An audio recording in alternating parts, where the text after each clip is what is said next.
his languages, and mainly Quenya, as I said, which is based on Finnish. And I have wrote some poems and even composed songs for this language.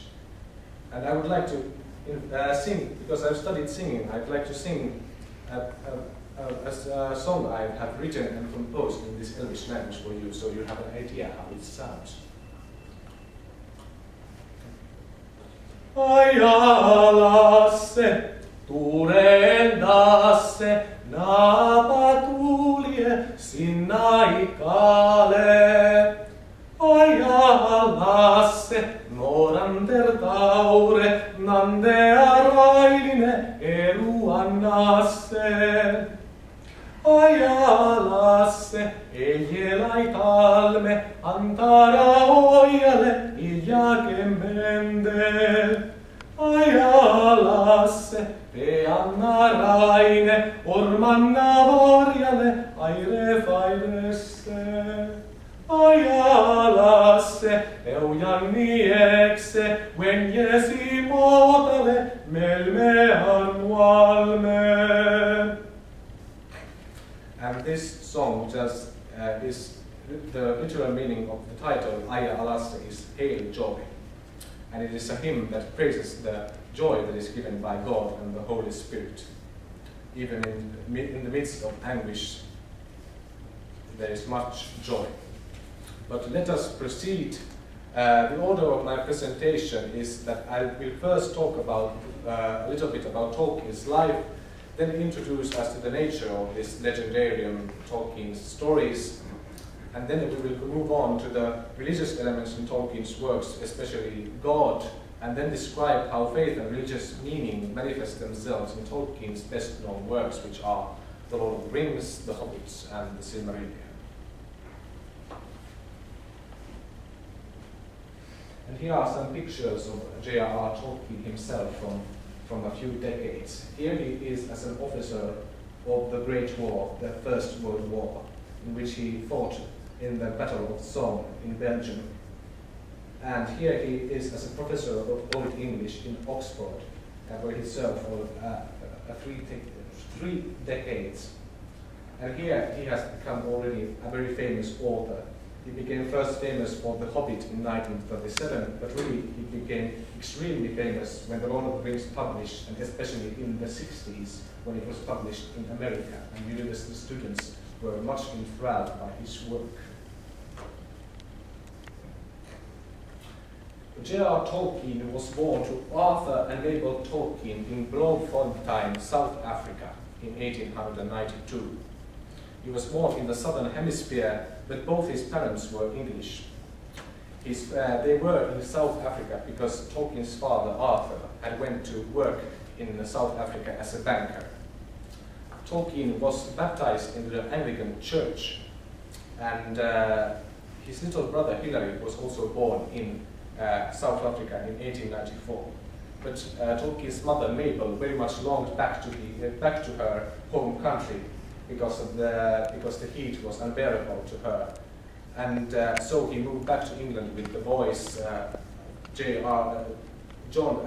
should say that J.R.R. Tolkien was of course not called J.R.R. Tolkien. He was called Ronald because by his friends, because his full name is John Ronald Reuel Tolkien. And so Ronald and Hilary moved back with their mother to England, and their father Arthur was about to come there back, but unfortunately he died in South Africa of a disease. But when they came back to England, unfortunately Mabel was neglected by her relatives, and so she was very poor because she was a widow, and so she had to seek help somewhere, and the only place she could get it from was the Roman Catholic Church. And that is why Mabel Tolkien with his sons turned to the Roman Catholic faith. And this was also because Mabel Tolkien's family were Baptists. They were very much against the what they called papist indoctrination, Baptist indoctrination. No, papist, sorry. But in any case, she was abandoned by her Baptist family. So she was the only family Mabel, Tolkien and her sons had was the Roman Catholic Church. And beside, that is why Tolkien was a devout Catholic ever since she was a child. Tolkien was very much into stories since childhood, and he liked myths and ancient languages ever since he was quite young. And he was taught languages by his mother, mainly Latin and French.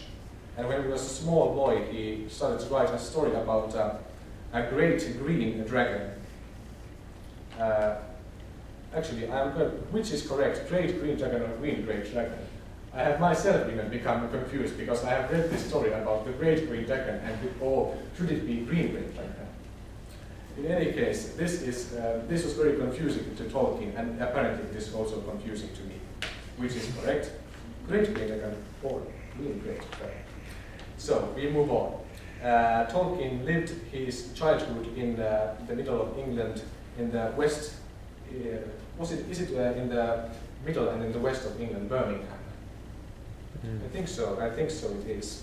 But in any case, he went to school there, and it was a very happy time for him, especially when he didn't have to go to the school and could play around in the countryside, and it influenced him very much.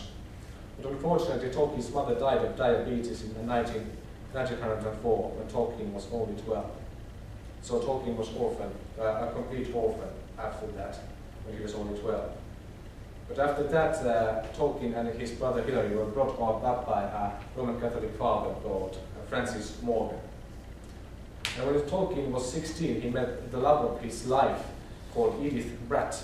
He was 3 years his senior, and he wanted to marry her, but Father Francis forbade all communication until Tolkien would be 21, which is of course very much excruciating for him. And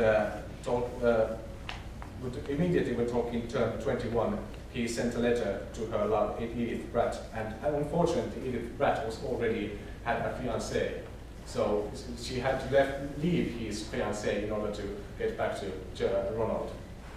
So, but this love of his life inspired a story in the Silmarillion about Beren and Luthien, a mortal man and Elvish immortal maiden whose love for each other conquers even the darkest of places. And Tolkien went to study languages, and as I said, he invented them ever since he was a child.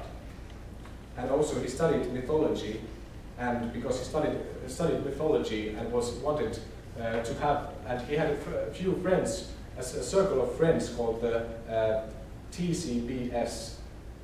I don't remember what it stood for, but it's something like a tea society. And they wanted to make stories that would inspire people even in the 20th century, because the stories already had started to become like modernist and didn't have the magic quality in them. And that is why Tolkien began to create his works, the Silmarillion, which is his main work in terms of the prehistory of Middle-earth. But Tolkien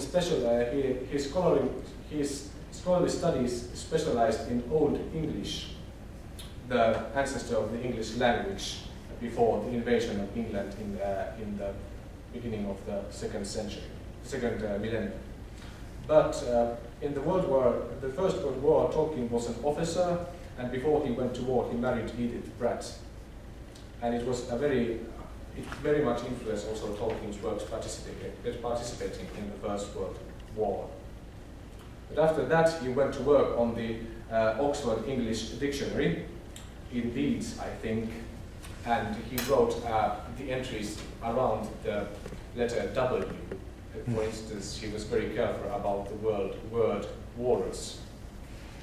And Tolkien and his wife Edith had 4 children: John Tolkien, Michael Tolkien, Christopher, and Priscilla. And one of the most